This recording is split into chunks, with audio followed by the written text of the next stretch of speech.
स्वागत है दोस्तों आप सभी का आपके अपने YouTube चैनल जी से जीनियस में। आज मैं सॉल्व कराने वाला हूँ जो लेटेस्ट पेपर हुआ है अभी आरआरबी एनटीपीसी का 5 जून 2025 को शिफ्ट 1 में। तो उसका मैं मैथ का डिटेल में सॉल्यूशन कराऊंगा। तो अगर आपका एग्जाम होने वाला है अभी आरआरबी का, तो आप ये पेपर जरूर सॉल्व करके जाइए, क्योंकि ऐसे ही क्वेश्चन आपके भी एग्जाम में रिपीट हो सकते हैं और आपको ये पता भी चलेगा कि कैसे एग्जाम में क्वेश्चन आ रहे हैं। तो चलिए शुरुआत करता हूँ पहले क्वेश्चन से। अगर अभी तक आपने चैनल को सब्सक्राइब नहीं किया है तो चैनल को सब्सक्राइब कर लीजिए और दोस्तों के साथ जरूर शेयर कर दीजिए। साथ ही साथ बेल आइकन जरूर दबाइए, जिससे जो भी वीडियो आए इस तरह की नोटिफिकेशन आपको जरूर मिल जाए। इस क्वेश्चन में दिया हुआ है, यदि द्विघाती समीकरण, एक ये द्विघात समीकरण दिया हुआ है, क्वाड्रेटिक इक्वेशन, दो इक्वेशन दिए हुए हैं, दोनों मूल समान है। इन दो इक्वेशन के दोनों मूल समान हैं। तो जब दोनों मूल समान है, या कहें कि जब रूट्स दोनों के ही समान है, तो ये इक्वेशन भी सेम होनी चाहिए। तो पहली इक्वेशन ले लें, तो ये है 2x² प्लस के एक्स प्लस 8। और ये वाली इक्वेशन ये इक्वल टू 0 है। और ये इक्वेशन है, ये है 3x² plus 4x plus 12 equal to 0। यहाँ इक्वल टू 0 है। तो अगर आप इन दोनों इक्वेशन को देखें, तो इसमें कोफिशिएंट अलग है, इसमें कोफिशिएंट अलग है, तो ये दोनों इक्वल हो नहीं सकती हैं। तो पहले हमें इन दोनों का कोफिशिएंट सेम करना पड़ेगा। तो इसे 2 से डिवाइड कर दें, तो 2 से डिवाइड करें पूरी इक्वेशन को, ये हो जाएगा x², ये हो जाएगा k/2x प्लस 8। 8 2 से डिवाइड होगा, ये हो जाएगा 4 इक्वल टू 0। अब यहाँ पर 3 है, तो इसे भी कोफिशिएंट सेम बनाए, तो 3 से डिवाइड कर दें, x² प्लस ये हो जाएगा 4/3x, और 12 को 3 से डिवाइड करेंगे तो 4 इक्वल टू 0।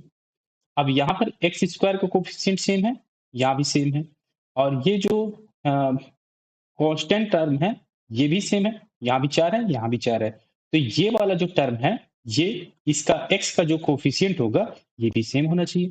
तो k/2 इक्वल होना चाहिए 4/3 के। तो यहाँ से हम क्रॉस मल्टीप्लाई करें तो k की वैल्यू आ जाएगी 4 दूनी 8, 8/3। तो k की वैल्यू आ जाएगी 8/3, ऑप्शन 1 करेक्ट हो जाएगा। दो संपूरक कोणों में से बड़ा कोण छोटे कोण से 28 डिग्री अधिक है। बड़ा कोण जो है छोटे कोण से 28 डिग्री अधिक है, तो छोटा कोण मान लेते हैं ये है x। तो बड़ा कोण क्या हो जाएगा, ये हो जाएगा x प्लस 28 डिग्री। और ये संपूरक कोण दिए हुए हैं कि ये दोनों संपूरक कोण हैं, तो इनका जो एडिशन होगा वो हो जाएगा 180 डिग्री के बराबर। तो x प्लस 28 डिग्री, तो x प्लस 28 डिग्री ये हो जाएगा 180 डिग्री के इक्वल। तो अब इसे सॉल्व करें तो x प्लस 2x हो जाएगा और 28 इधर आएगा, तो 180 में से घटाएं तो आ जाएगा 152 डिग्री। तो x की वैल्यू निकालें तो आ जाएगा 76 डिग्री। और इसमें फाइंड क्या करना है, छोटा कोण x है और x की वैल्यू आ गई 76 डिग्री, तो ऑप्शन 1 करेक्ट हो जाएगा। सिंप्लीफाई करना है, ये क्यूब रूट में है और ये 4 रूट में है। तो क्यूब रूट से निकालने के लिए पहले इसे हम सॉल्व करें। तो 2 है, तो लास्ट में 2 है, तो 2 और ये क्यूब होना चाहिए। तो 2 का क्यूब क्या होता है 8, तो इसका जो एक फैक्टर होना चाहिए ये 8 होना चाहिए। 8 से डिवाइड कर लिया 58 से 32 को, तो 8 से डिवाइड करें तो 8 सत्ते 56, ये आ गया 2, ये 23, 8 दूनी 16, ये बचा 7, 72, 8 9 72। तो एक रूट आ जाएगा 8, एक फैक्टर 8 आ जाएगा और एक बचेगा 729, और ये क्यूब रूट में है। और 4 रूट में ये है 10 है, 2 2 4, 4 जीरो है, तो 4 रूट निकाले तो आ जाएगा 10 गुणे 5/24 गुणे 78। तो क्यूब रूट निकालें, ये क्यूब रूट है, तो 8 का क्यूब रूट 2 और 729 का क्यूब रूट आ जाएगा 9, ये आ जाएगा 10, 5/24, 5, ये हो जाएगा 78। 6 से डिवाइड करें तो 4, 6 से डिवाइड करें तो 13, और 5 से इसे डिवाइड करें तो 2 से ये कट जाएगा, तो ये हो जाएगा 13 नियम 117/4, 117/4 आ गया। इनमें कोई ऑप्शन है नहीं करेक्ट, तो यहाँ पे कुछ मिस्टेक है। 17, 13 नहीं है, 117, 9, 9, 4, 4 से अगर हम इसको डिवाइड करें तो 6, 9 छक 54, ये 24 की जगह 54 होना चाहिए। 24 की जगह अगर हम 54 रख देंगे तो ये आ जाएगा 13, 13 जो ऑप्शन में मिल जाएगा, ऑप्शन 2 में। तो ये 24 की जगह 54 होना चाहिए, तो इसमें ऑप्शन 2 करेक्ट हो जाएगा। इसे आप करेक्ट कर लीजिएगा। सलील का वेतन पहले 15% कम किया गया और बाद में 10% बढ़ा दिया गया। उसका अंतिम वेतन उसके शुरुआती वेतन की तुलना में कितने प्रतिशत कम था, ये फाइंड करना। तो वेतन तो कुछ दिया नहीं हुआ है, तो आसान बनाने के लिए 100 मान लेते हैं कि वेतन 100 रुपए है। पहले 15% कम किया गया, तो 15% कम कर दें 100 में। 15% कम करें तो 85/100 से मल्टीप्लाई। अब करेंगे 10% बाद में बढ़ा दिया गया, तो 10% बढ़ाएं तो 100 में 10 बढ़ेगा तो 110 डिवाइड में 100। अब इसे सॉल्व कर ले। 100 से ये 100, 0 से 0, 11 पच्चे 55, 5 और 11 अट्ठे 88, 88 और 5 93, 935। यहाँ पे बचा है 10, तो 10 से डिवाइड करें तो 93.5। पहले 100 रुपए था, अब दो पहले डिस्काउंट, पहले कम करने पर और बढ़ाने पर, तो ये बचा 93.5। कितने का डिफरेंस आ गया, तो 6.5, 6.5 रुपए का डिफरेंस आ गया। परसेंट में हमें चाहिए, तो 100 का 6.5 क्या आ जाएगा, 6.5% हो जाएगा। तो 100 मानने का यही लॉजिक होता है कि आसानी से आप परसेंट निकाल सकते हैं।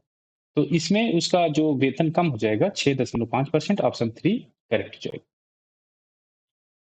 यदि x और 338 के बीच मध्यानुपात 260 है तो x का मान फाइंड करना है। मीन प्रोपोर्शन दिया हुआ है इसका 260 है, तो मीन प्रोपोर्शन क्या होता है, दो नंबर उसका मल्टीप्लाई करेंगे तो x इंटू 338 अंडर रूट में होगा, तो ये इक्वल हो जाएगा मीन प्रोपोर्शन के। तो अब इसे सोल्व कर लें, तो स्क्वायर रूट है तो दोनों तरफ स्क्वायर कर दें, ये हो जाएगा x इंटू 338 और 260 का स्क्वायर करेंगे तो 260 गुणे 260, x की वैल्यू चाहिए तो इससे डिवाइड कर लें। 260 गुणे 260 डिवाइडेड बाई 338 आ जाएगा। 2 से डिवाइड कर सकते हैं तो आ जाएगा 130, 2 से इसे डिवाइड करें तो 2 दूनी 32, 6, 9 दूनी 18, 13 से ये डिवाइड हो जाएगा तो ये आ जाएगा 10, ये आ जाएगा 13, 13 से इसे हम डिवाइड कर सकते हैं तो आ जाएगा 20, 20 गुणे 10, तो x की वैल्यू आ जाएगी 200। तो x की वैल्यू आ जाएगी 200 और यही पूछा गया था, ऑप्शन 1 करेक्ट हो जाएगा। 30 छात्रों की एक कक्षा में एक परीक्षा दी, 12 छात्रों के औसत अंक 60 है, शेष के 62 है, तो कक्षा का औसत अंक ज्ञात करें। तो सबका जो अंक होगा उसे निकाल लें। तो 12 छात्रों का औसत 60 है, तो 12 का 60 मल्टीप्लाई करते हैं तो 12 छात्रों का ये अंक आ गया। और इसमें जो शेष छात्र हैं उनका औसत 62 है, तो शेष कितने बचे, पहले 30 थे, 12 निकल गया तो 18 बचे। 18 के कितने नंबर हैं, 62 पे 62 नंबर हैं। और औसत चाहिए तो टोटल 30 थे, तो 30 से डिवाइड करना पड़ेगा तो ये आ जाएंगे उनके नंबर का एवरेज। अब इसे हम सॉल्व कर लें, तो 6 से हम डिवाइड कर सकते हैं ऊपर नीचे, 6 से यहाँ पे डिवाइड करें तो 2, 6 से यहाँ डिवाइड करें 3, 6 से इसे डिवाइड करेंगे तो आ जाएगा 5।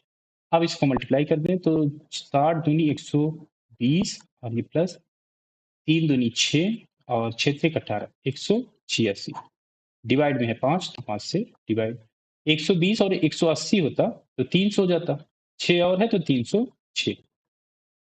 अब अगर इसे हम 10 बना लें तो 2 से मल्टीप्लाई कर दें ऊपर नीचे, क्योंकि 10 से डिवाइड करना आसान होता है तो 2 से मल्टीप्लाई कर दिए ऊपर और नीचे, तो ये हो जाएगा 30 दूनी 60 और 6 दूनी 12, तो 61, 612 हो जाएगा और ये आ जाएगा 10, तो इसका एवरेज आ जाएगा 61.2।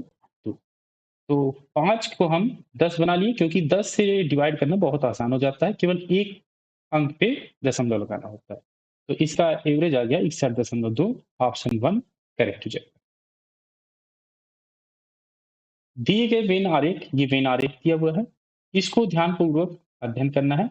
इसमें पूछा क्या गया है, ऐसे कितने रसोइये हैं, रसोइये बोलते हैं शेफ को, रसोइये, रसोइया, और शिक्षक, शिक्षक बोलते हैं टीचर को, शिक्षक, और वकील, वकील हो गया लॉयर। तो ऐसे कितने रसोइये हैं जो शिक्षक भी हैं? तो शेफ और टीचर, ये जो कॉमन एरिया है उनका, ये हमें कंसीडर करना है। अब इसमें और क्या दिया हुआ है, लेकिन वकील नहीं होने चाहिए। तो वकील ना हो तो ये पार्ट हमें निकालना पड़ेगा। ये पार्ट निकल गया तो केवल यही पार्ट बचा जिसमें 9 लोग हैं। यही इसका आंसर आ जाएगा, ऑप्शन 2 करेक्ट हो जाएगा। प्रथम 14 पूर्ण संख्याओं का औसत क्या है, ये फाइंड करना है। तो पूर्ण संख्याएं क्या होती हैं? पूर्ण संख्याएं होती हैं 0, 1, 2, 3 और ऐसे ही 14 पूर्ण अंक। तो 14 तक लेना है तो 0 इसमें आ गया, तो लास्ट जो नंबर होगा ये आ जाएगा 13। इसे इसका हमें औसत निकालना है, तो नंबर को हम ऐड करें। तो 1 से 13 तक के नंबर को हम ऐड करें, तो 1 से 13 तक के नंबर का एडिशन क्या हो जाता है, n into N plus one divided by 2। ये एडिशन का फॉर्मूला आ गया। 13 नंबर हैं, तो क्योंकि 1 से 13 तक को हम ऐड करना है, 0 को तो हम ऐड करेंगे किसी में तो उतना ही आएगा, तो हम 13 तक के नंबर को ऐड करें। ये हो जाएगा 13 गुणे 13 और 1 14, 14/2। औसत चाहिए, तो औसत के लिए ये जो एडिशन आएगा इसमें हमें 14 से डिवाइड करना पड़ेगा, क्योंकि टोटल नंबर तो 14 है, एडिशन हम केवल 13 का कर रहे हैं, क्योंकि 0 जो है उसको ऐड करें चाहे ना करें उतना ही आएगा। तो 13 गुणे 14/2 तो ये पहले था। अब एवरेज निकालना है तो 14 से और डिवाइड करना पड़ेगा। 14 से 14, 13 को 2 से डिवाइड करेंगे तो आ जाएगा 6.5 और ये ऑप्शन 1 में, तो ऑप्शन 1 करेक्ट हो जाएगा। एक गोले का पृष्ठीय क्षेत्रफल ज्ञात कीजिए जिसका व्यास 98 सेंटीमीटर के बराबर है। तो इसका पृष्ठीय क्षेत्रफल निकालना है, सरफेस एरिया। तो सरफेस एरिया का फार्मूला क्या होता है, 4 पाई r²। तो 4 और पाई की वैल्यू 22/7 और आर है रेडियस या कहें त्रिज्या। तो इसमें व्यास दिया हुआ है डायमीटर, तो डायमीटर का आधा करेंगे तो रेडियस आ जाएगा। तो 98 है तो ये हो जाएगा 49। r² है तो 49 का 2 बार मल्टीप्लाई, 7 से ये डिवाइड होगा तो आ जाएगा 7। और इसे हम सॉल्व करें तो 4 गुणे 22 गुणे 7 गुणे 49, इतना बड़ा मल्टीप्लिकेशन करना है हमें। मल्टीप्लाई करें,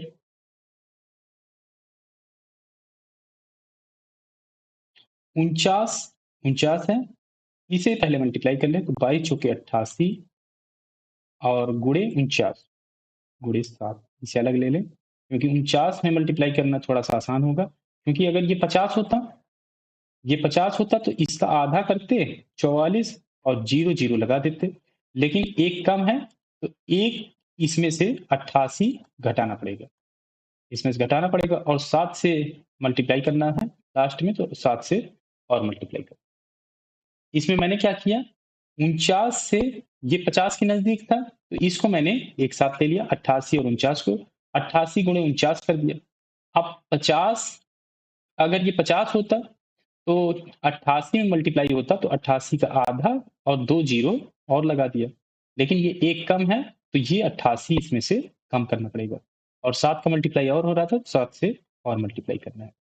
अब इसे सॉल्व करें तो 4300 ये 12 हो जाएगा गुणे 7।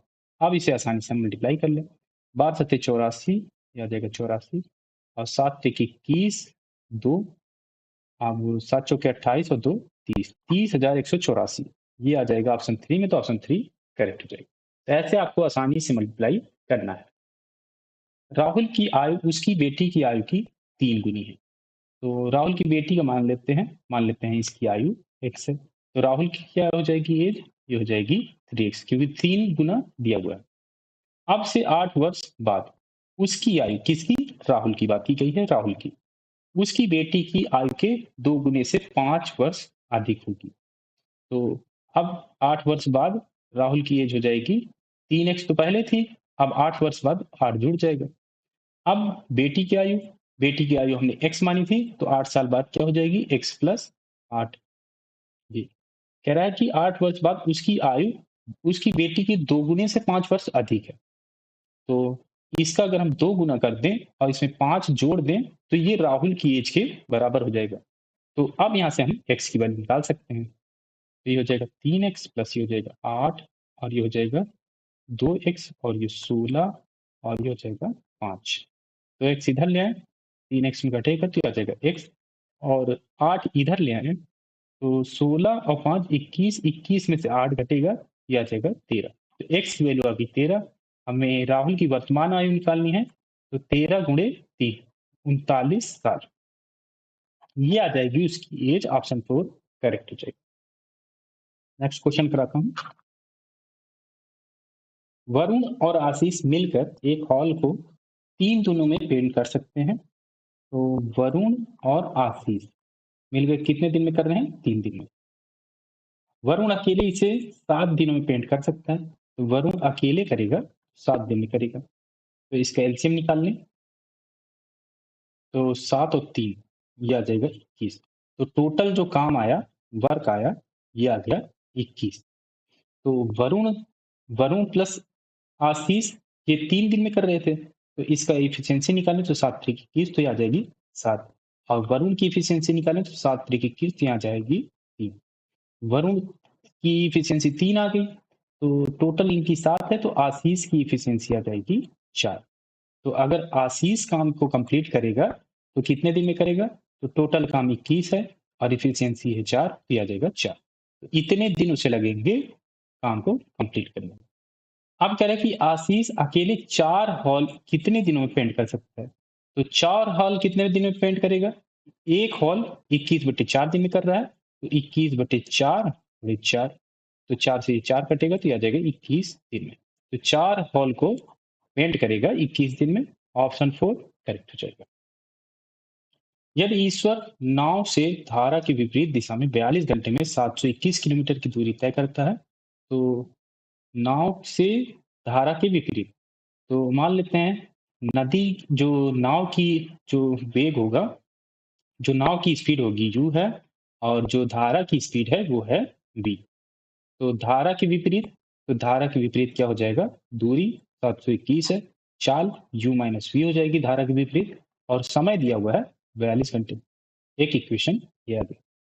अब करें कि धारा के अनुकूल दिशा में 15 घंटे का समय लेता है। दूरी कितनी है? दूरी इतनी होगी, क्योंकि दूरी बताई नहीं है तो इतनी होगी। तो 721 किलोमीटर धारा के अनुकूल, तो u प्लस वी हो जाएगी, दोनों स्पीड जुड़ जाएंगी, तो टोटल टाइम इसको लग रहा है 15 घंटे। इक्वेशन 2 हो गई। तो धारा की गति ज्ञात कीजिए क्या होगी। धारा की गति हमें फाइंड करनी है, जो कि हमने v मान रखी है। तो v की वैल्यू निकालने के लिए क्या करना पड़ेगा? यहाँ से अगर निकालें u माइनस वी, ये हो जाएगा 721/42, और यहाँ से आ जाएगा u प्लस वी, और ये हो जाएगा 721/15। इसे इक्वेशन 3 मान लें, इसे इक्वेशन 4 मान लें। तो u प्लस वी में से इक्वेशन 4 में से इक्वेशन 3 घटा दें, तो ये आ जाएगा u प्लस वी में से u माइनस वी घटाएंगे, u से u कैंसिल हो जाएगा, तो 2v आ जाएगा, और ये हो जाएगा 721/15 माइनस 721/42। तो एलसीएम लें, 721 हम कॉमन ले सकते हैं, 721, और यह आ जाएगा 101/15 माइनस 1/42। सॉल्व करें 721, और एलसीएम लें, तो 5 दिया 15, और 3 यहाँ पे आ जाएगा 14, 14 से और मल्टीप्लाई कर दें तो ये आ जाएगा एलसीएम। 5 या 15, 14 बचा 14, और 14 3 42, 5 बचा तो 5, ये हो गया 721 गुणे 9, और यहाँ बचा 5 गुणे 3 गुणे 14। 3 से हम इसे डिवाइड कर 3, और 7 से हम इसे डिवाइड कर सकते हैं तो 2, 7 से ये डिवाइड होगा तो 103। अब इसे और सोल्व करें तो 103 103 है, 103 गुणे, यहाँ पे 3 बचा है, और डिवाइड में 5 गुणे 2, तो आ जाएगा 5 दूनी 10, 10 आ गया। और ये किसकी वैल्यू है? 2v की, 2v की वैल्यू इतनी आ गई। तो इसे सॉल्व करें, 3 त्रिक का 9, और 10 या 30, 309/10, ये आ जाएगा 30.9, 30.9, ये 2v की वैल्यू आई। v की वैल्यू चाहिए तो 2 से और डिवाइड कर दें, तो ये हो जाएगा 15 दूनी 30, और 0.45, और ये हो जाएगा किलोमीटर प्रति घंटे। तो जो धारा की गति होगी ये आ जाएगी 15.45 किलोमीटर प्रति घंटा। ऑप्शन 4 इसमें करेक्ट हो जाएगा। किरण अपनी आय का 45% खर्च करता है। यदि वह 66,000 रुपए बचाता है तो उसकी आय रुपए में कितनी होगी, ये फाइंड करना है। तो आय का 45% खर्च कर दे रहा है और बचाता कितना है, 66,000। तो बचाया किसने, कितना, 55%। 55% किसका, आय का। आय मान लेते हैं ये है एक्स। 55% एक्स ये है 66,000 के बराबर, क्योंकि 45% उसने खर्च कर दिया तो बचा कितना, 55%। 55% वो टोटल आय का बचा रहा है। तो अब 55% को हम लिख सकते हैं 55/100, और ये एक्स का मल्टीप्लाई पहले था, ये है 66,000 के बराबर। तो अब एक्स की वैल्यू यहाँ से निकाल लो। तो 11 से डिवाइड करो तो 5, 11 से इसे डिवाइड करें तो आ जाएगा 6,000, और 5 से इसे हम और डिवाइड करें तो आ जाएगा 1200। तो एक्स की वैल्यू निकालें तो 1200 गुणे 100, तो 1200 और 2 जीरो और लग जाएगा इसमें, 2 जीरो। तो ये हो जाएगा 1,20,000। 1,20,000 इसका आंसर आ जाएगा। ऑप्शन 4 करेक्ट हो जाएगा। एक व्यापारी 63,000 रुपए प्रति डायर की दर से 2 ड्रायर बेचता है। एक पर उसे 5% का लाभ होता है और दूसरे पर उसे 30% की हानि होती है। पूरे लेन देन में उसकी हानि प्रतिशत क्या है, ये फाइंड करना है। तो ड्रायर बेचा जा रहा है, तो सेलिंग प्राइस पहले वाले की और दूसरे वाले की 63,000 रुपए दी हुई है। तो हम कॉस्ट प्राइस निकाल लें, तभी हम हानि या जो लाभ होगा वो निकाल पाएंगे। तो कॉस्ट प्राइस 1 निकालें, क्योंकि पहला का अगर हम निकालें, कॉस्ट प्राइस 1 63,000 और 5% के लाभ पर बेचा जा रहा है, तो 105% से डिवाइड कर दें, क्योंकि जो सेलिंग प्राइस होगा वो कॉस्ट प्राइस के 105% का होगा। इसको मैं अलग तरीके से बता देता हूँ आपको। सेलिंग प्राइस अगर यहाँ से निकालें तो क्या होगा, कॉस्ट प्राइस में कितना बढ़ाएंगे, 5%, क्योंकि 5% का लाभ हो रहा है पहले वाले में। तो SP1 पहले के लिए SP1 मान लें, ये CP1 मान लें, तो 105 डिवाइडेड बाई 100 ये हो जाएगा, क्योंकि कॉस्ट प्राइस में 5% बढ़ा के ही सेलिंग प्राइस निकलेगी। तो अब सेलिंग प्राइस 63,000 है, तो 63,000 यहाँ पे हम रख दें, 63,000। तो सेलिंग प्राइस हम निकाल सकते हैं यहाँ से। तो ये हो जाएगा 63,000 और डिवाइडेड में इसे हम डिवाइड भी कर सकते हैं, ये आ जाएगा 21 और ये आ जाएगा, ये 20 आ जाएगा, 21/20। तो 21/20, 20 से ऊपर चला जाएगा तो 20 इसके साथ मल्टीप्लाई हो जाएगा, 20 मल्टीप्लाई हो गया, 21 3 का 63, आ जाएगा 3,000, और CP1 जो हो जाएगा 20 या 60, 60,000 रुपए कॉस्ट प्राइस आ गया पहले वाले का।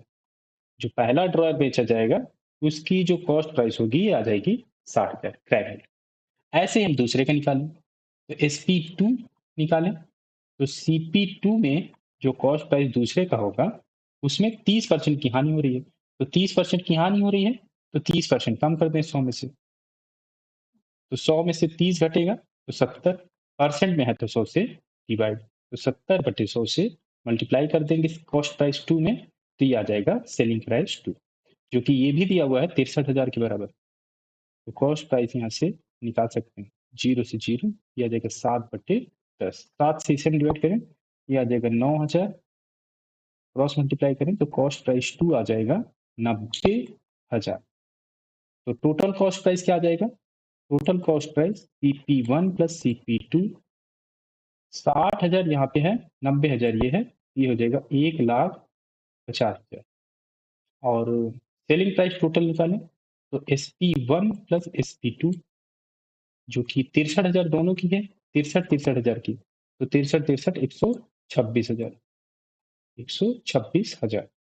अब यहाँ से हम देखें तो खरीदा इतने में जा रहा है, बेचा इतने में जा रहा है, तो लॉस होगा, तो लॉस परसेंट, तो कॉस्ट प्राइस में से घटाएं तो 24,000,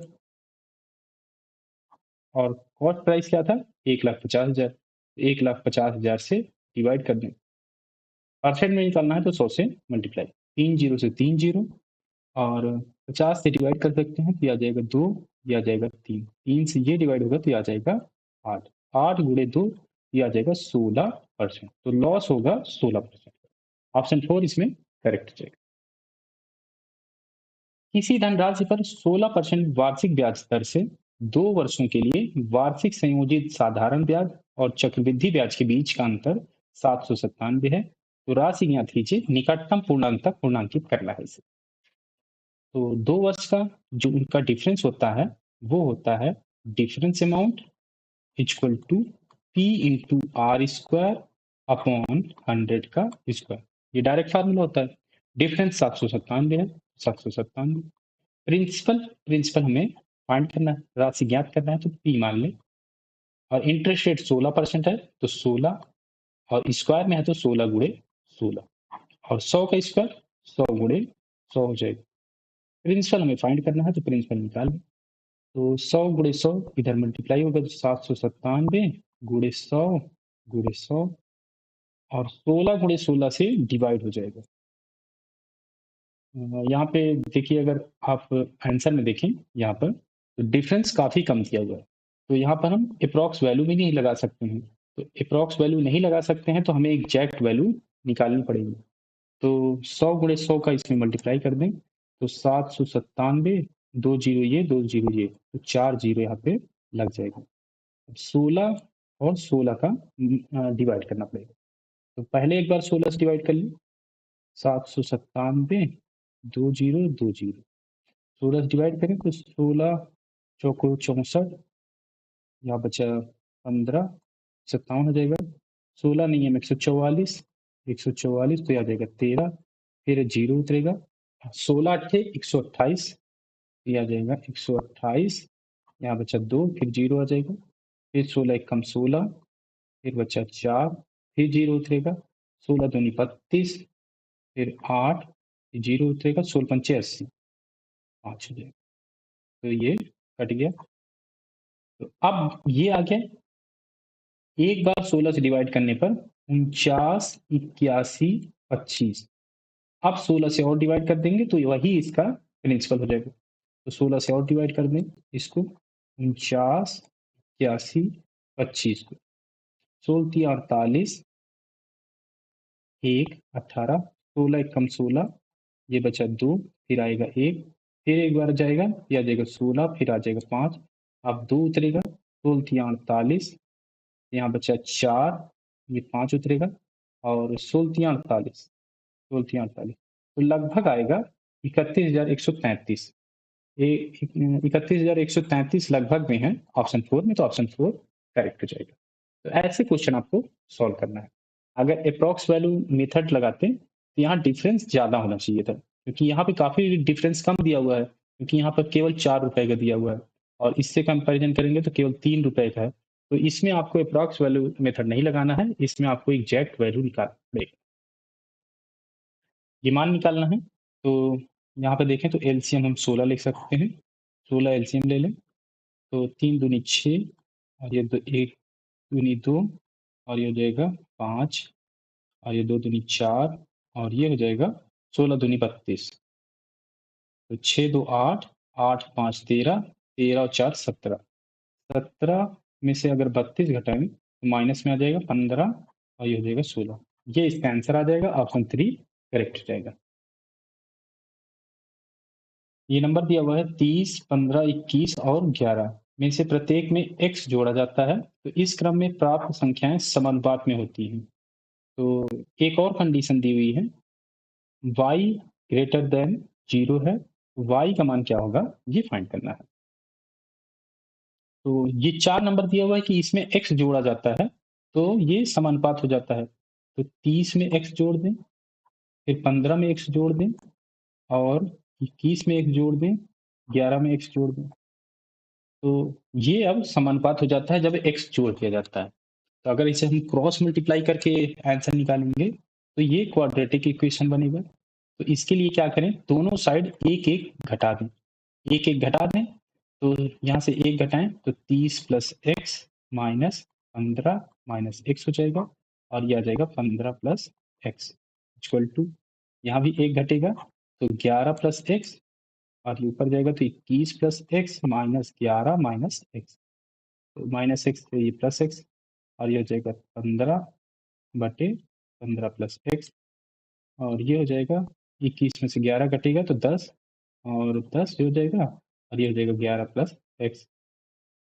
5 से डिवाइड कर सकते हैं, 3, ये 2 हो जाएगा। क्रॉस मल्टीप्लाई कर लें तो 11 या 33, और प्लस ये हो जाएगा 3x, और ये हो जाएगा 15 दूना 30, और ये हो जाएगा 2x। 3x में से 2x घटेगा तो x, और 35 इधर आएगा, ये हो जाएगा माइनस। तो x की वैल्यू यहाँ पे आएगी -3। तो यहाँ पर जो जुड़ने वाला नंबर दिया हुआ है, ये माइनस में दिया हुआ है, जबकि यहाँ पे जो वर्डिंग होनी चाहिए ये घटाने की होनी चाहिए थी। तो यहाँ पर माइनस आया तो यहाँ पे घटाना पड़ेगा। जोड़ा जा रहा है वो बात अलग है, लेकिन यहाँ पर जो x जोड़ा जा रहा है वो माइनस में आ गया है। तो जोड़ने की जगह यहाँ पे देना चाहिए था घटाने का, क्योंकि अगर आप इसे बारी-बारी से चेक करते एक-एक नंबर को, कि जैसे x को 1 ले लेते, 2 ले लेते, 3 ले लेते, तो नहीं सॉल्व कर पाते। तो x यहाँ पे आया -3। अब ये जो कंडीशन दी हुई है इसमें रख दें। ये एक और जो समानुपात दिया हुआ है, तो 6 त्रिक 18 -18, और ये अपॉन में आ जाएगा y इक्वल टू, ये भी y हो जाएगा, और ये हो जाएगा 3 त्रिक 9 -9 -9 -18। कह रहा है कि y ग्रेटर देन 0 है, इसीलिए ग्रेटर दिया हुआ है यहाँ पे, कि पहले ही बताया गया है कि y 0 से बड़ा है। तो अब इसको हम सॉल्व करें तो y into Y, Y square, और 18 गुणे 18, माइनस माइनस प्लस हो गया, तो y की वैल्यू यहाँ से आ जाएगी 18। क्योंकि अगर ये ग्रेटर देन 0 ना दिया होता तो यहाँ पर दो वैल्यू आती, कि माइनस लेते हैं कि प्लस लेते हैं। तो यहाँ पे पहले ही बता दिया गया कि y 0 से बड़ा है, तो y की वैल्यू आ गई 18। ऑप्शन 1 इसमें करेक्ट हो जाएगा। चतुर्भुज दिया हुआ है, चतुर्भुज ए बी सी डी में A B 17 centimetre, B C 8 centimetre. एक चतुर्भुज ड्रा कर लें, कैसे भी रैंडम ड्रा कर लेते हैं। A B C D, A B C D. A B है 17, बी सी है 8, सी डी 9, ए डी है 12, और ए सी दिया हुआ है ये वाला जो दिया हुआ है, ये दिया हुआ है 15 सेंटीमीटर। चतुर्भुज का क्षेत्रफल निकालना है सेंटीमीटर स्क्वायर में। तो चतुर्भुज का क्षेत्रफल, ये ट्रिपलेट बन रहा है 17, 8 और 15। 17, 8 और 15 ये ट्रिपलेट बन रहा है। तो 15 और 8 का अगर आप स्क्वायर करके जोड़ेंगे तो ये आ जाएगा 17 का स्क्वायर। तो ये जो एंगल होना चाहिए, ये एंगल होना चाहिए 90 डिग्री। ये इसका अगर ये ट्रायंगल लें आप, ए बी सी वाला, ए बी सी का अगर आप ट्रायंगल लें तो इसमें ये 90 डिग्री होगा, क्योंकि ये ट्रिपलेट बन रहा है और इसका ये कर्ण बन रहा है। तो इसका हम त्रिभुज का क्षेत्रफल निकाल लें। और ऐसे ही अगर हम इसमें देखें 12, 15, 9, ये भी ट्रिपलेट बन रहा है, ये भी जो है ट्रिपलेट बन रहा है। ये कहाँ पे बन रहा है, 12 और 9 का, यहाँ पे 90 डिग्री होगा, क्योंकि ये हो जाएगा उसके लिए हाइपोटेनस हो जाएगा। तो ये एक ट्रायंगल ये हो जाएगा ए बी सी, और एक ट्रायंगल बनेगा ए डी सी। एक ट्रायंगल बन जाएगा ए बी सी और एक ट्रायंगल बनेगा ए डी सी। दोनों का हम क्षेत्रफल निकाल लें तो पूरा जो ये बनेगा चतुर्भुज बनेगा ए बी सी डी का, वो क्षेत्रफल निकल आएगा। तो ए बी सी डी का जो चतुर्भुज का क्षेत्रफल होगा एरिया, वो एरिया इक्वल हो जाएगा ट्रायंगल का एरिया। ट्रायंगल कौन सा, ट्रायंगल का एरिया हो जाएगा, ये एरिया है, एरिया है ट्रायंगल का एरिया किसका किसका, एक ए बी सी का प्लस ट्रायंगल का एरिया एक है ए डी सी का। तो ए बी सी का एरिया निकालें। ए बी सी में देखें तो ये तो कर्ण है, तो इसका क्षेत्रफल का फार्मूला हो जाएगा 1/2 बेस इंटू परपेंडिकुलर, आधार गुणे लंब। तो आधार है इसका, आधार इसका क्या हो जाएगा, आधार मान लीजिए आप 15 ले लीजिए, तो इसका जो परपेंडिकुलर हो जाएगा ये हो जाएगा 8, प्लस ऐसे ही एडीसी में देखें तो ये 90 डिग्री हो गया, तो आधार 9 है, 1/2, इसमें भी आधार 9 हो गया, और ये जो इसकी हाइट हो जाएगी 12। अब इसे सॉल्व कर लें, 2 से डिवाइड करेंगे तो 4, 15 चौके 60, प्लस 2 से इसे डिवाइड करें तो ये आ जाएगा 6, 9 छके 14।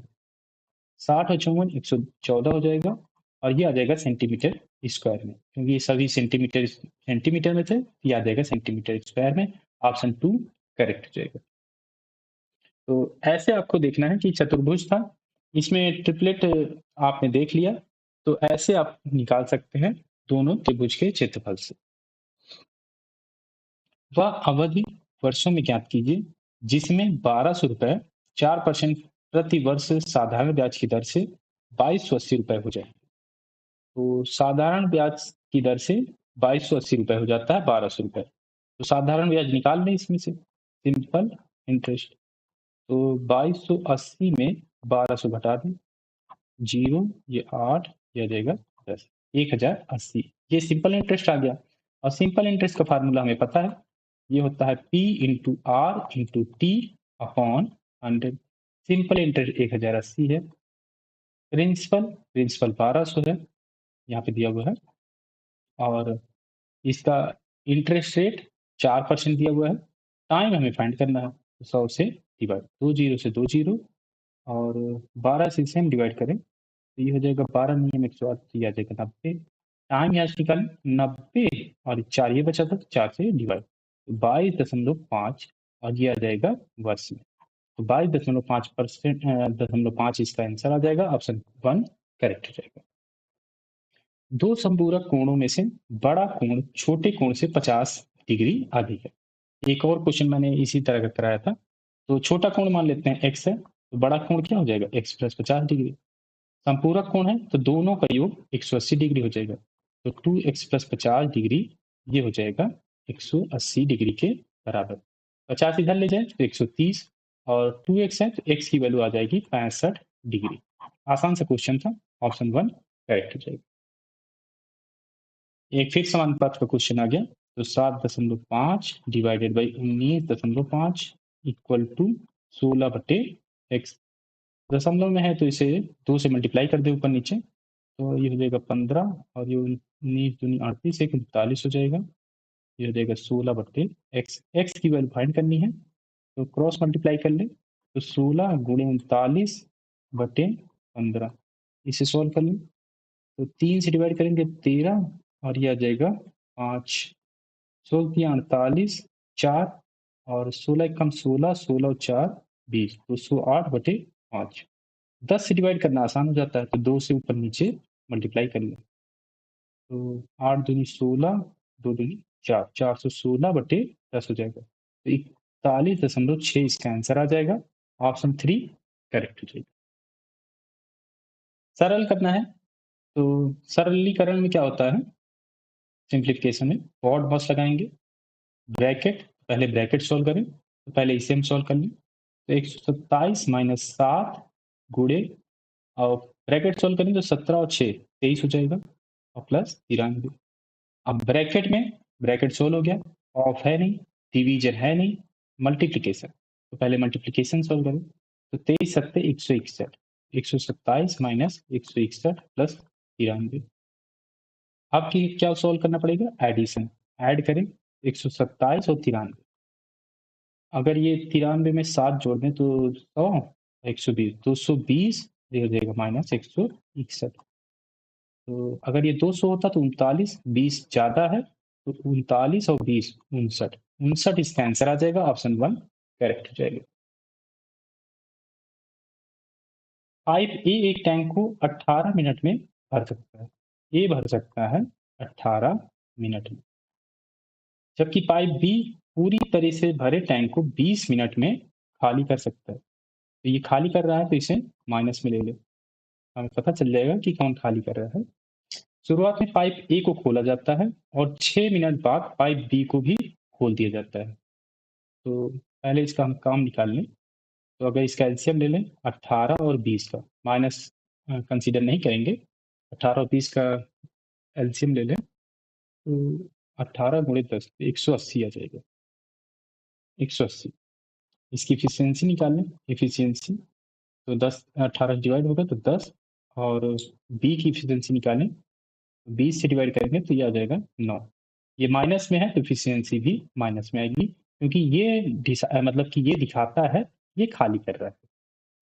तो आप देखें कि 6 मिनट तक तो केवल पाइप ए ही चल रहा था। तो 6 मिनट में कितना काम कर लेगा वो? 10 गुणे 6, तो 60 काम उसने कर लिए। और टोटल कितना काम था? ये टोटल वर्क है 180, तो 60 उसने पहले ही कर लिए, तो 180 में से घटा दें, 120 काम बचा हुआ है। 120 काम अभी बचा हुआ है, शेष काम जो है ये बचा हुआ है। अब कह रहा है कि 6 मिनट के बाद दोनों पाइप खुल जाते हैं। तो अब इफिशियंसी आप जोड़ें, क्योंकि ये भी काम करेगा, ये भी काम करेगा। तो 10 माइनस 9, तो 1, टोटल 1 इफिशियंसी से काम करेगा। तो एक ही काम 1 मिनट में कंप्लीट होगा। टोटल काम हमें कंप्लीट करना है, तो 120 है, तो 1 से हम डिवाइड कर दें, तो ये आ जाएगा समय जितने में वो भर पाएगा। तो यही शेष टैंक जो पूछा गया था इसमें, कि शेष टैंक कितने समय में, मिनटों में पूरी तरह भर जाएगा। तो ये भर जाएगा 120 मिनट में, और ये है ऑप्शन 1 में, तो ऑप्शन 1 करेक्ट हो जाएगा। सिंप्लीफाई करना है, तो सिंप्लीफाई करना है तो इसे ओपन करना पड़ेगा। तो इसे ओपन कर लें, 2x माइनस 5y का होल स्क्वायर, तो ये हो जाएगा 4x square plus 25y square, और हो जाएगा 5 दूनी 10 दूनी 20 माइनस 20xy, ये हो गया इसका। प्लस ये ब्रैकेट ओपन करें, ये हो जाएगा 25x स्क्वायर, ये हो जाएगा 4y स्क्वायर, और प्लस 5 दूनी 10 दूनी 20 20xy, और प्लस ये 2x plus 5y into 2x minus 5y, तो कुछ a plus B into A minus B का बन रहा है फार्मूला। ये हो जाएगा 4x स्क्वायर माइनस 5 पचा 25 25y स्क्वायर। तो आप इसे सॉल्व करें, तो माइनस 25y स्क्वायर से ये प्लस 25y स्क्वायर कैंसिल हो जाएगा, और माइनस 20xy से प्लस 20xy कैंसिल हो जाएगा। तो अब इसे सॉल्व करें, तो 4xy 4x स्क्वायर, और 4 और 25, 25 4 29, 29 और 4 35, 35x स्क्वायर यहाँ से आ गया। अब क्या टर्म बचा? 4y स्क्वायर बचा, केवल 4y स्क्वायर बचा, तो ये 4y स्क्वायर, ये स्कैन करा जाएगा, और ये है ऑप्शन 4 में, तो ऑप्शन 4 करेक्ट हो जाएगा। यदि दो संख्याओं का अनुपात, ये अनुपात दिया हुआ है, तथा उनके एलसीएम और एचसीएफ का गुणनफल 135 है, तो एलसीएम और एचसीएफ के व्युत्क्रमों का योग क्या होगा, ये फाइंड करना है।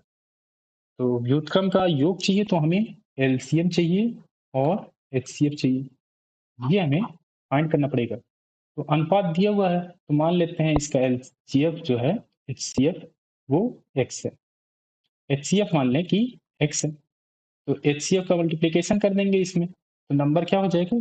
एक नंबर हो जाएगा 5x, और दूसरा नंबर हो जाएगा 3x। अब हमें पता है कि दो नंबर का मल्टीप्लीकेशन जो होता है उनके एलसीएम और एचसीएफ के बराबर होता है, तो इन दोनों का मल्टीप्लाई कर दें, तो 5 या 15, 15 और x ये हो जाएगा x स्क्वायर। इसकी वैल्यू दी हुई है 135, दिया जाएगा 135 के इक्वल। 15 से इसे डिवाइड करें तो 9, तो x की वैल्यू यहाँ से आ जाएगी 3, x की वैल्यू 3 आ गई, और एचसीएफ हमें यहाँ पे फाइंड हो गया कि 3 है। अब एलसीएम और एचसीएफ का मल्टीप्लीकेशन 135 है, तो एलसीएम क्या आ जाएगा यहाँ से? 135 में एचसीएफ डिवाइड हो जाएगा, एचसीएफ हमने 3 निकाल लिया, तो 3 से डिवाइड करेंगे तो आ जाएगा 45, तो एलसीएम आ गया 45 और एचसीएफ आ गया 3।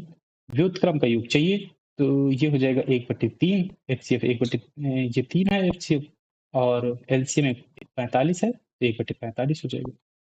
तो सॉल्व करें, तो 45 इसका एलसीएम आ जाएगा, और ये हो जाएगा 15, और ये हो जाएगा 1, ये हो जाएगा 16/45, ये इसका आंसर आ जाएगा। ऑप्शन 1 इसमें करेक्ट हो जाएगा। एक दीवार के सहारे टिकी हुई सीढ़ी क्षैतिज जमीन के साथ थीटा कोण बना रही है। तो एक दीवार बना ली, अब यहाँ पे एक कोई सीढ़ी लगी हुई है, ये जो कोण बन रहा है ये थीटा बता रहा है कि ये थीटा है। टैन थीटा की वैल्यू यहाँ पे दी हुई है कि टैन थीटा, जो टैन थीटा दिया हुआ है ये दिया हुआ है 15/8। यदि दीवार से सीढ़ी के शीर्ष की ऊंचाई 30 मीटर है, ये जो दूरी दी हुई है, ये जो हाइट दिया हुआ है ये 30 मीटर दिया हुआ है, तो दीवार से सीढ़ी के पाद की दूरी ज्ञात कीजिए कि क्या होगी। जो लैडर का फुट होगा, जो वाल से उसकी डिस्टेंस होगी, वो फाइंड करना है। मान लेते हैं ये है x, तो tan थीटा क्या होता है? tan थीटा होता है लंब बटे आधार, लंब है 30 और आधार है x, ये परपेंडिकुलर 30 है और इसका बेस जो है x है, ये हो जाएगा 30 डिवाइडेड बाई x। और tan थीटा की वैल्यू यहाँ पे अलग से भी दी हुई है कि 15/8 है, इन दोनों को इक्वल कर दें, 15/8 और ये हो जाएगा 30/x। तो 15 से डिवाइड होगा तो ये आ जाएगा 2, क्रॉस मल्टीप्लाई कर दें तो 8 दूनी 16, और ये मीटर में था, ये भी आ जाएगा मीटर में।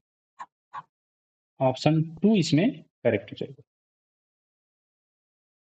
एक व्यक्ति को 7 घंटे में 519 किलोमीटर की दूरी तय करनी है। यदि वह इस दूरी को 2/3 भाग 5/7 समय में तय करता है, तो शेष दूरी को शेष समय में तय करने के लिए उसकी गति क्या होनी चाहिए, ये फाइंड करना है। तो टोटल और दूरी और समय दिया हुआ है यहाँ पर, और एक जो दूरी का जो भाग है उसने 2/3 भाग कंप्लीट कर लिए, तो ये डिस्टेंस हम निकाल लें। तो जो पहली उसने डिस्टेंस कवर की पहले वो निकाल ले। तो 2/3 किसका, 519 का, 2/3 इसका निकाल ले 519 का, 3 से डिवाइड करें, 17 3 क्या हूँ, 3 3 करना, तो ये हो जाएगा 3 दूनी 6, 17 दूनी 34, 346 किलोमीटर उसने दूरी कवर कर ली।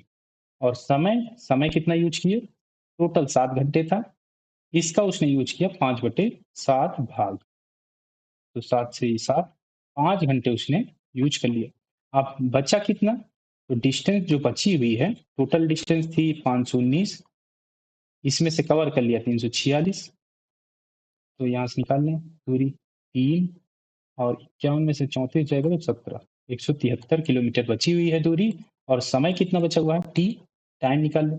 टोटल 7 घंटे था, 5 घंटे उसने यूज कर लिया, तो 2 घंटे बचे हुए।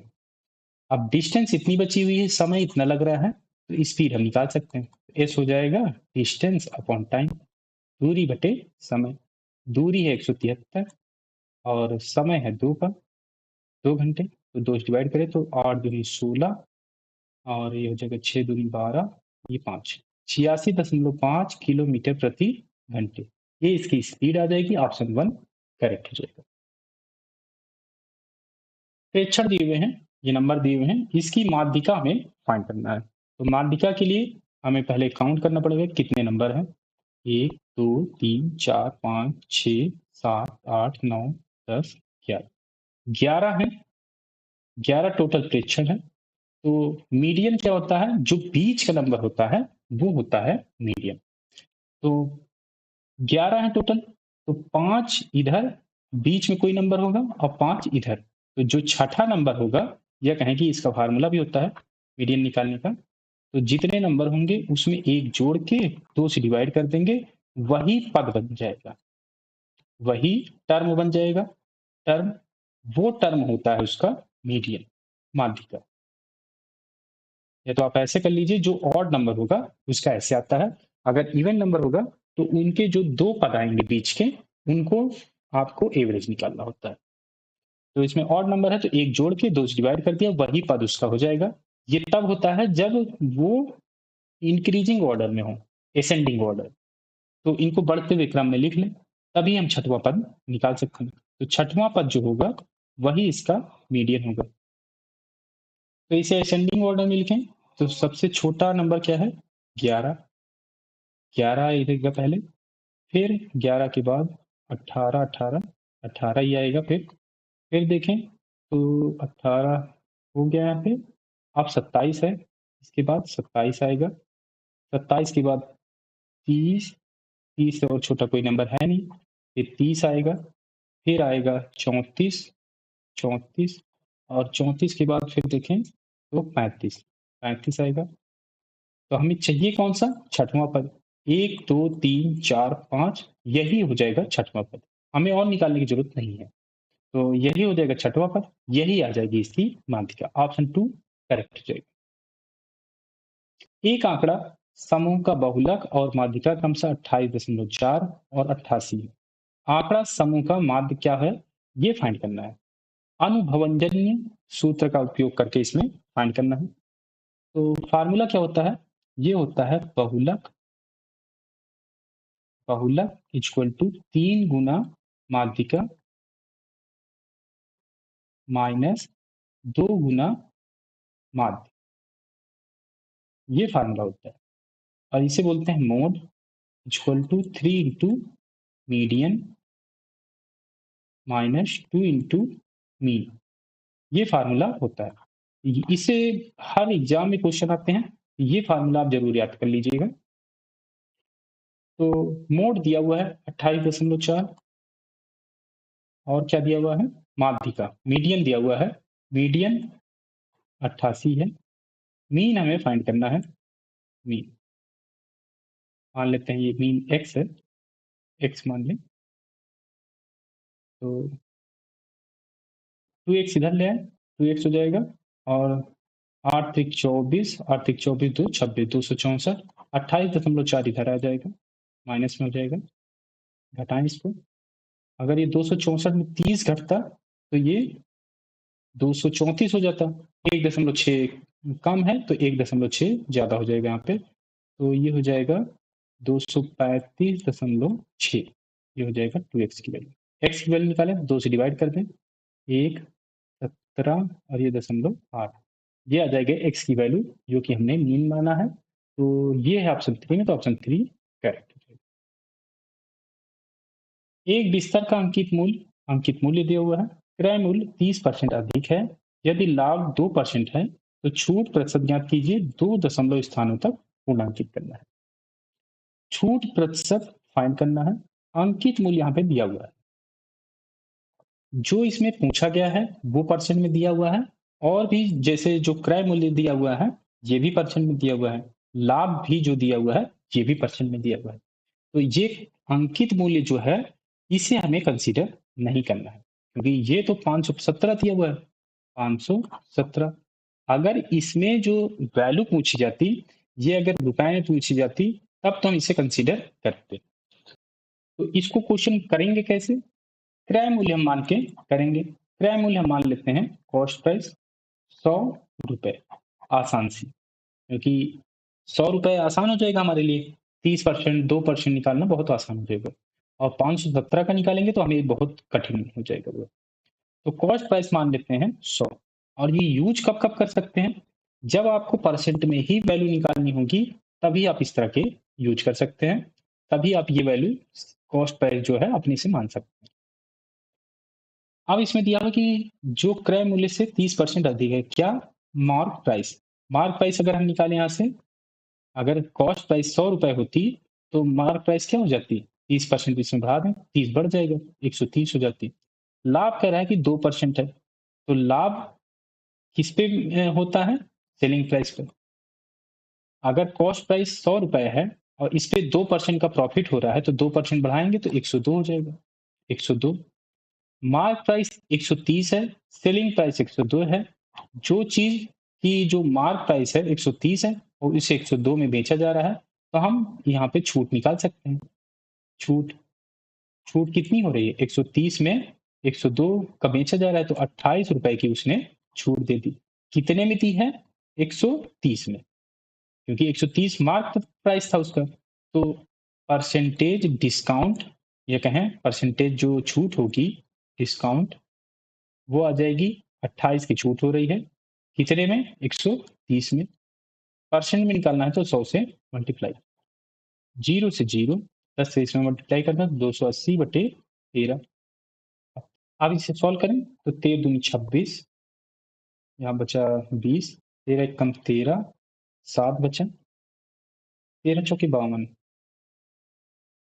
13 पचे 65, 5 और 21.5% के लगभग आएगा, और 21.5% के लगभग है ऑप्शन 4 में, तो ऑप्शन 4 करेक्ट हो जाएगा। तो ऐसे आपको इस तरह के क्वेश्चन करने हैं जब परसेंट में ही वैल्यू पूछी जाए।